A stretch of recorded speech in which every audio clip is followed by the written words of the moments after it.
Tired of dropping your phone or struggling to prop it up? Meet the PopSockets phone grip with expanding kickstand in black, your new must-have accessory. Don't miss out. Grab yours today. Click the link in the video description to shop now on Amazon. Imagine you're working on a critical project with ChatGPT, troubleshooting persistent HTTP 502 server errors on one of your sister websites. But suddenly, you hit the dreaded "memory is full" screen. This message appears when you reach the limit of ChatGPT's saved memories, and it can be incredibly frustrating during long-term projects. The core issue isn't that a memory limit exists. Even paying users like ChatGPT Plus subscribers understand there may be practical limits to how much can be stored. The real problem is how you manage old memories once the limit is reached. The current interface for memory management is tedious and time-consuming, leaving you with two options: painstakingly delete memories one by one or wipe all of them at once. This approach feels like a chore that isn't conducive to long-term use. Most saved memories were kept for a reason. They contain valuable context you've provided to ChatGPT about your needs or business. It's natural to want to delete the minimum number of items necessary to free up space, so you don't handicap the AI's understanding of your history. However, the design of the memory management forces an all-or-nothing approach or a slow manual curation. Each deleted memory only frees about 1% of the memory space, suggesting the system allows around 100 memories total before it's full, a hard cap that feels arbitrary given the scale of modern AI systems. Considering ChatGPT and its infrastructure have access to nearly unlimited computational resources, it's surprising that the solution for long-term memory is so rudimentary.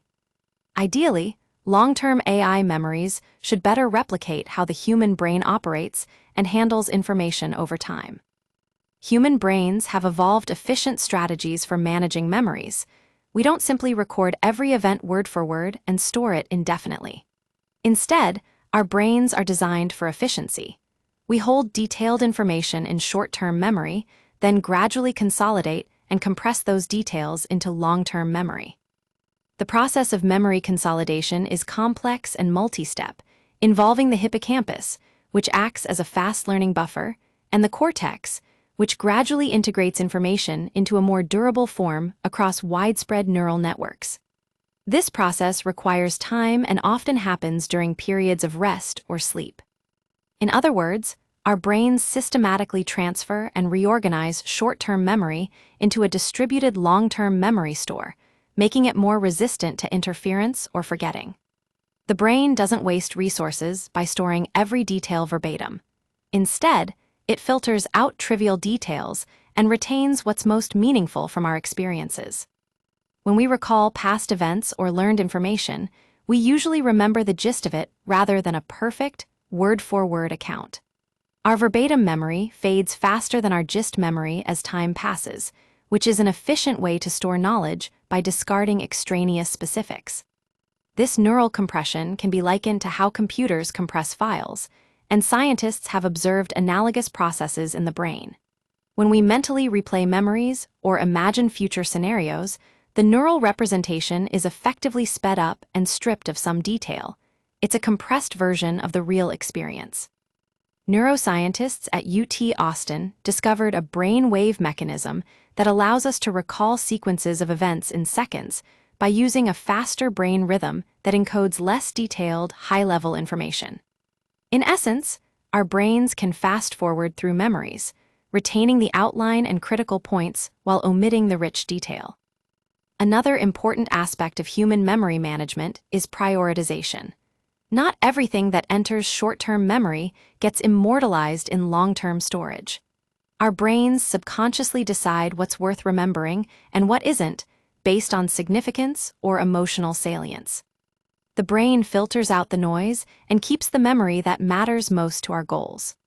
Researchers have identified a brain region, the anterior thalamus, which acts as a moderator between the hippocampus and cortex during consolidation, signaling which memories are important enough to save for the long term.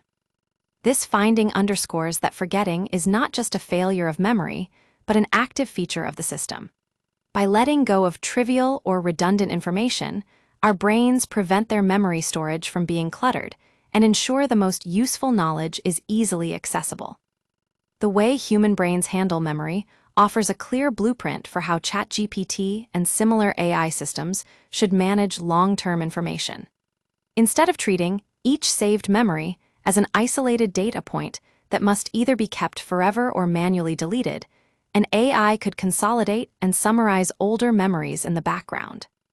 For example, if you have 10 related conversations or facts stored about your ongoing project, the AI might automatically merge them into a concise summary or a set of key conclusions, effectively compressing the memory while preserving its essence.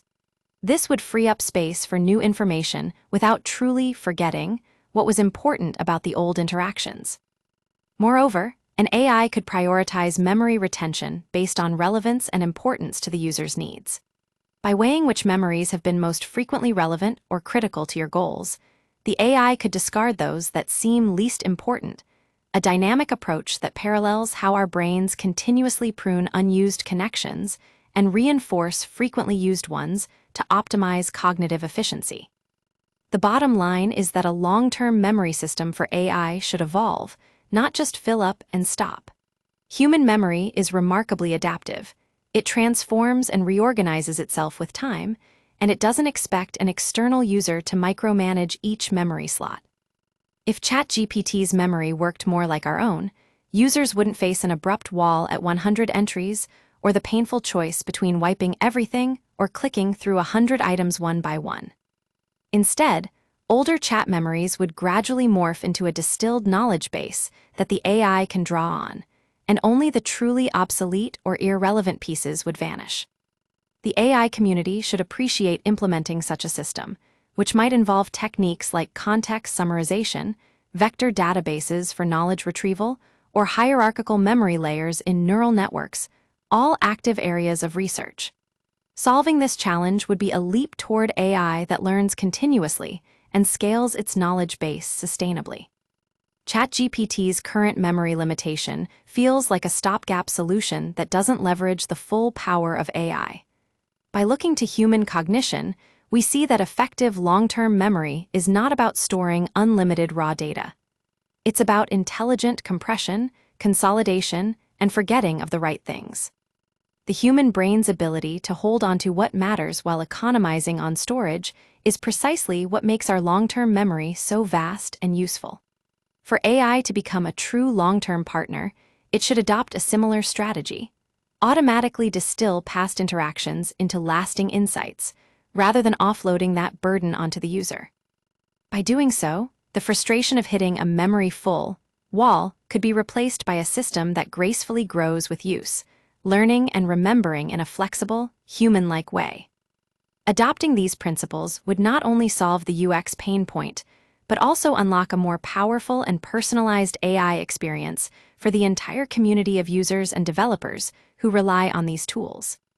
As we explore how to improve ChatGPT's memory management, it's essential to consider what humans have learned from our own brains about managing memories. By embracing efficient compression, consolidation, and forgetting strategies, AI can become a trusted companion that learns continuously and grows with us over time.